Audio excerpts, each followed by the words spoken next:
السلام علیکم دوستو، کیسے ہو آپ؟ امید سے خیریت سے ہوئے۔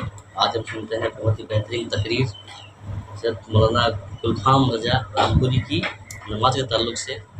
بہت ہی پیارا بیان کیا ہے۔ نماز میں جو وسوسے آتے ہیں، جو خیال آتے ہیں، اس کے لیے کیا علاج بتایا ہے۔ بہت ہی بہترین تقریر کی ہے۔ چلیے آئیے مل کے سنتے ہیں۔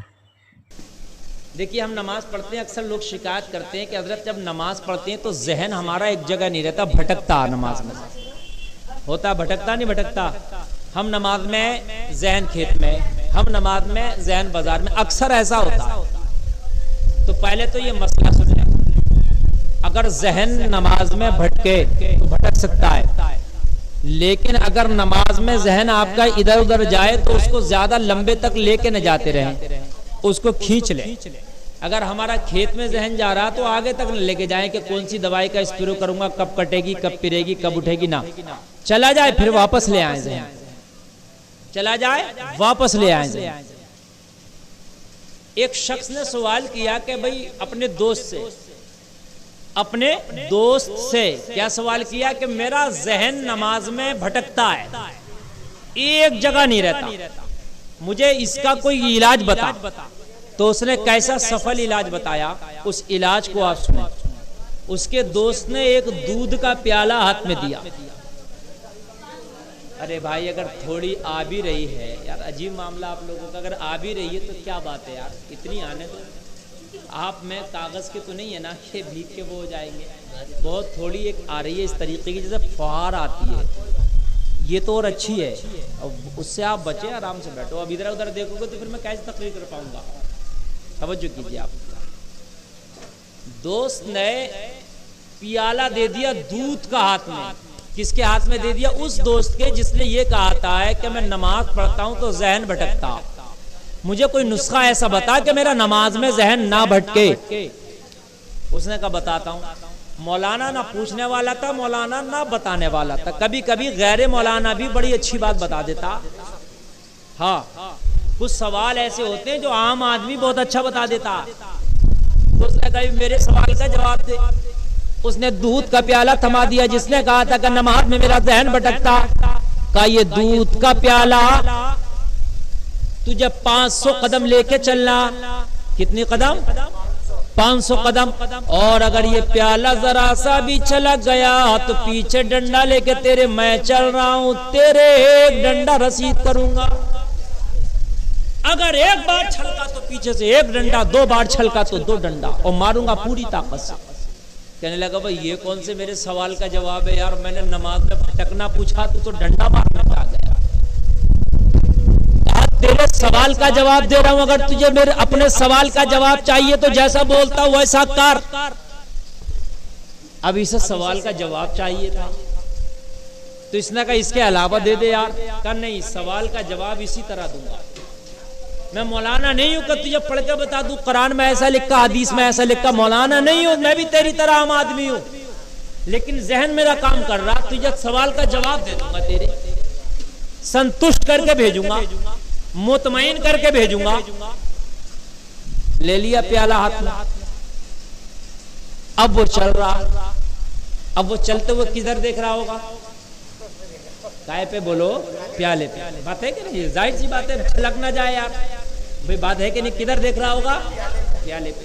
پیالے پہ دیکھ رہا، چل رہا، پیالے پہ دیکھ رہا، چل رہا، پیالے پہ دیکھ رہا، چل رہا۔ 500 قدم چل دیا، اچھی خاصی دور ہوتی ہے 500 قدم، روڈ پہ چلا۔ 500 قدم کے بعد دودھ چھلکا نہیں، لٹ پڑا نہیں۔ 500 قدم کے بعد دودھ کا پیالہ دوست کے ہاتھ میں دیا، کہا میرے سوال کا جواب دے، میں لے آیا پیالہ جو تو نے کہا تھا بھائی میں لے آیا۔ چھلکا بھی نہیں، کہا دوں گا، یہ بتا جہاں سے میں نے پیالہ تیرے ہاتھ میں دیا تھا وہاں سے اور یہاں تک 500 قدم جہاں تک چلا، کتنے لوگ تجھے راستے میں ملے؟ بولا پتا نہیں۔ پتا ہوگا نہیں؟ کیوں؟ دیکھ رہا تھا پیالے کو، جبکہ لوگ ملے تھے، راستے میں چل رہے تھے۔ پتا کیوں نہیں؟ کہ اس لیے کہ میری توجہ پیالہ پر تھی، میرا دھیان پیالے پر تھا۔ کہ تیرے سوال کا جواب مل گیا، اگر راستہ چلتے ہوئے دودھ کے پیالے پہ توجہ رہے تو ذہن نہیں بھٹکتا. نماز پڑھتے ہوئے اگر نماز میں توجہ ہوگی تو ذہن نہیں بھٹکے گا. سوال کا جواب مل گیا. اور بات حقیقت ہے اگر نماز پڑھتے ہوئے مکمل توجہ نماز پر ہوتے انشاءاللہ ہمارا ذہن نہیں بھٹکے گا. لیکن ہماری مکمل توجہ ہماری نماز پر نہیں ہوتی, اس لیے ذہن بھٹکتا ہے. اے لوگوں جب نماز میں کھڑے ہو جاؤ تو توجہ مکمل نماز پر ہونا چاہیے. اور سنو, صحابیوں میں ایک بڑے جلیل القدر صحابی, نبی کے چاچا زاد بھائی, میرے نبی کے داماد بھی ہیں, نام حیدر کرار, مولا علی مشکل کشا. سبحان اللہ. اللہ اللہ, علی کا نام ایسا ہے نا, علی کا نام اگر لے لو نا تو کمزور میں بھی طاقت آ جاتی ہے. ہاں بڑے بڑے پہلوان نا علی کا نام لے کے میدان فتح کر لیتے ہیں.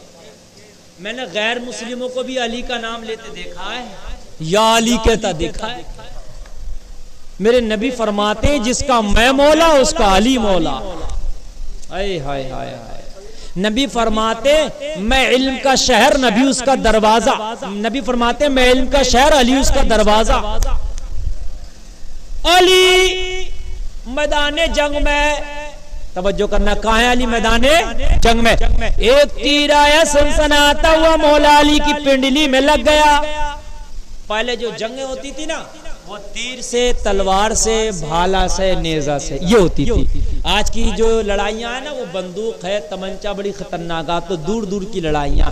پہلے کی تو لڑائیوں میں بھی قربت ہوتی تھی, پہلے کی تو لڑائیوں میں بھی قربت ہوتی تھی. آج کے تو کھانے میں بھی دوریاں ہیں.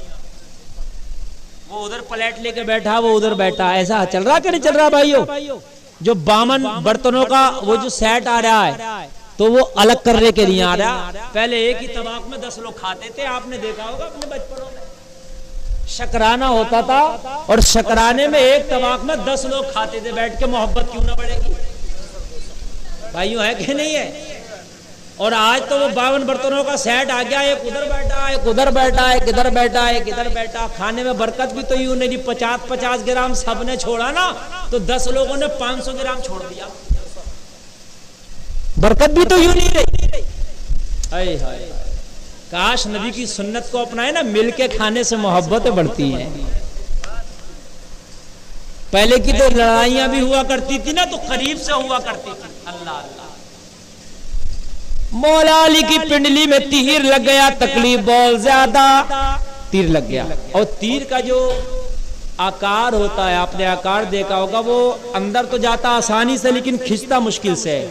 اس کا جو آکار ہوتا ہے نا وہ پیچھے کو اس کی 2 چونچ چوڑی نکلی ہوئی ہوتی ہے, سمجھ رہے ہیں آپ؟ تو اس کو اسے نہیں کھینچ سکتے آپ. اب جب کھینچنا چاہیں تو تکلیف اتنی کہ چیخ نکلے, ہاتھ لگانا چاہے تو مولا علی کی چیخ نکلے. صحابہ پریشان, یہ تیر مولا علی کی پنڈلی سے کیسے نکلے؟ قربان جائیے. میں وہ بتانا چاہتا ہوں کہ ہم جو نماز پڑھ لیں نا تو ذہن جو بھٹکا پھر رہا, کبھی کھیتوں میں کبھی مینڈوں پہ, ہمارا ذہن جو ہے نا ایسے بھاگ رہا, ایسے بھاگ رہا, جھٹکے لے رہا ذہن, کبھی بازار میں, کبھی مزار میں, کبھی کہیں, کبھی خرافاتوں میں. مولا علی کی زندگی پہ قربان جاؤ, اسے نماز کہتے ہیں, اسے نمازی کہتے ہیں. اس وقت نشے کا کوئی انجیکشن نہیں, نشے کا کوئی انتظام نہیں کہ مولا علی نشہ کر کے کہہ دے کہ بھائی سنی کا انجیکشن لگا دو. نکال دو تیر, آج تو آپریشن بھی ہوتا نا تو سنی کا انجیکشن چل رہا ہے بھائی, ہے کہ نہیں ہے؟ اور پہلے تو کوئی ایسا انتظام تھا نہیں, سنی کے انجیکشن تھے نہیں. کیا کرے, اتنی تکلیف برداشت سے باہر. مولا علی نے فرمایا قربان جاؤ, کہا مجھے وضو کرنے دو, جب نماز پڑھنے لگوں نا تب میرا تیر نکالنا. ہائے ہائے, بولو نا سبحان اللہ. کہا نماز میں کس لیے؟ کہا جب میں نماز پڑھنے لگتا ہوں تو پھر میرا خیال کدھر نہیں جاتا. حد یہ ہے کہ میرا تیر بھی تم نکالو گے نا تو میرا خیال ادھر سے بھی ہٹ جائے گا. اور یہاں تو جب نماز پڑھنے لگے نا تو جو چیز کبھی یاد نہ آئی ہو وہ نماز میں آتی ہے. اور یہ دکان تو کھلی ہوئی چھوڑایا, وہ نماز میں یاد آیا. کیوں؟ اس لیے کہ وہ دودھ کے پیالے پہ جیسے نظر تھی نا, ایسی ہماری نماز پہ نظر نہیں ہے. کاش نظر نماز پہ ہوتی. کیسے نظر ہوتی؟ کھڑے ہیں پیر کی کنڈیشن کیا ہونی چاہیے نماز میں, ہاتھ کیسے ہونا چاہیے, ہاتھ بندھنا کہاں چاہیے, تو مکمل تو اسی میں بزی رہے گا نماز میں. نظر کہاں ہونی چاہیے, اب رکوع میں میری کنڈیشن کیسی ہونی چاہیے, اب سجدے میں کیسی کنڈیشن ہونی چاہیے, اب میری پیر کی انگلیاں کتنی لگنی چاہیے, ناک کتنی ٹکنی چاہیے, یہ پورے تو بزی رہیں گے نا نماز میں, تو پھر کیوں بھاگے گا ذہن. مولا علی توجہ, نماز میں کھڑے ہو گئے, مولا علی نماز پڑھنے لگے, مولا علی نماز پڑھ رہے, مولا علی کا تیر نماز میں لوگوں نکال لیا گیا. مولا علی سے پوچھا گیا نماز سے فراغت کے بعد, علی ہم نے نماز میں تمہارا تیر نکالا, کیا آپ کو کوئی تکلیف نہ ہوئی؟ میرے علی قربان جاؤ. علی فرماتے ہیں خدا کی قسم آپ نے تیر نکالا, مگر مجھے پتا تک نہ چلا کہ یہ تیر پہلی رکعت میں نکال لیا تھا یا آخر کی رکعت میں نکال لیا تھا. علی جب نماز پڑھتا ہے تو پھر علی نماز پڑھتا ہے تو خود کی بھی خبر نہیں رکھتا ہے, پھر مولا میں کھو جاتا ہے. یا تو علی ہوتا ہے یا علی کا مولا ہوتا ہے. بہترین تقریر کی حضرت نے.